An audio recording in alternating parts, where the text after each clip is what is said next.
दोस्तों, स्वागत है आपका हमारे चैनल आओ नवोदय चैनल पर।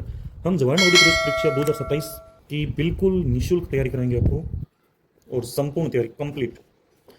गणित के लिए आज हम शुरुआत करेंगे और 4 से 5 क्वेश्चनों की सीरीज रखेंगे। तो गणित नवोदय में 25 अंक आती है, 20 क्वेश्चन आते हैं। पहला टॉपिक है संख्या पद्धति, जिससे 1 से 2 क्वेश्चन आते हैं। 7609, इसमें हमसे पूछा गया स्थानीय मान किसका, 6 का स्थानीय मान। अब यहाँ पर आपको हल करने के लिए क्या रखना है, ये 9 इकाई के स्थान पर है तो हम ई लिख देते हैं, 0 दहाई के स्थान पर है दे, 6 सैकड़े के स्थान पर है तो से, और 7 है 10,000 के स्थान पर तो इसको दे है लिख देते हैं। तो हमें किसका स्थानीय मान निकालना है, 6 का। तो स्थानीय मान के लिए आप पता है 6 है तो 6 को सैकड़ा यानी 100 से गुणा कर देंगे तो आंसर आएगा 600। कौन सा ऑप्शन है, ऑप्शन नंबर 3। तो ऑप्शन नंबर 3 को हमें टिक कर देना है और इसको ओएमआर सीट में भरा जाता है। चलिए अब हम चलते हैं दूसरे क्वेश्चन पर। क्वेश्चन नंबर 2, इकाई, दहाई, सैकड़ा, हजार। तो हमें 3 का स्थानीय मान, सबसे पहले हम 3 का स्थानीय मान की बात करते हैं तो हमें 1000 से गुणा करनी पड़ेगी। तो 3 इंटू 1000 तो 3000। और अंकित मान हर संख्या का खुद ही होता है, या जो भी अंक है उसका मान स्वयं ही होता है। तो 3 का 3 ही हो जाएगा। 3000 में से 3 आप घटाओगे तो 2997।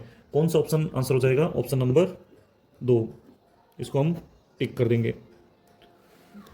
अब देखिए अगले क्वेश्चन नंबर 3 में। क्वेश्चन नंबर 3 में क्या दे रखा है कि हमारे पास एक संख्या है 46,890। 46,890, इसमें 4 के स्थानीय मान और अंकित मान में अंतर निकालना है। 4 का, पिछले प्रश्न की तरह ही है, 4 का स्थानीय मान बताओ पहले क्या होगा। 4 कहाँ पर है, इकाई, दहाई, सैकड़ा, हजार, 10,000। और इसका मतलब 10,000 है तो 10,000 से ही गुणा करेंगे 4 की, तो कितना आ जाएगा 40,000। और 4 का अंकित मान क्या हो जाएगा, 4 का अंकित मान हो जाएगा 4 ही। और अब हमें अंतर निकालना है इनका, तो हम घटाएंगे तो देखिए क्या अंतर आ जाएगा हमारे पास में। 40,000 में से जैसे 4 जाएगा 39,996 आंसर हो जाएगा। ऑप्शन नंबर कौन सा हो जाएगा इस प्रश्न में हम देखेंगे तो option number 3। Option number 3। Question number 4 में देखिए, क्वेश्चन नंबर 4 में दे रखा है कि 4 अंकों की सबसे बड़ी और 4 अंकों की सबसे छोटी संख्या का योगफल।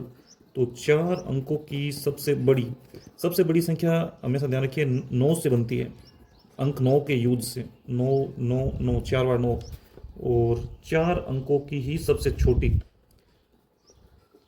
छोटी संख्या में आगे 1 आता है और पीछे 0 आते हैं। और हमें 4 अंक पूरे करने हैं तो 1 1 ले लिया, 3 ले लिए, 0।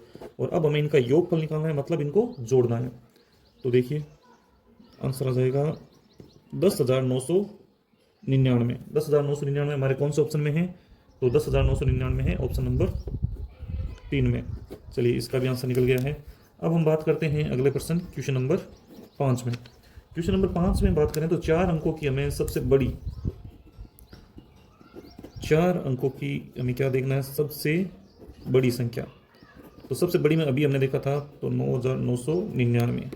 और 5 अंकों की हमें देखनी है सबसे छोटी, 5 अंकों की सबसे छोटी, तो वो इससे जस्ट अगला नंबर ही होगा, यानी कि 10,000। ये 5 अंकों का सबसे छोटा नंबर है। और अब हमें इन संख्याओं का कर देना है योग। तो 9 9 और 1 9 और आ जाएगा, और ये 19,999 ऑप्शन होगा चौथा। तो चौथे ऑप्शन को हम टिक कर देंगे और इनको ओएमआर शीट में गोलों के रूप में भरा जाता है। अगले क्लास में हम कुछ और प्रश्न करेंगे।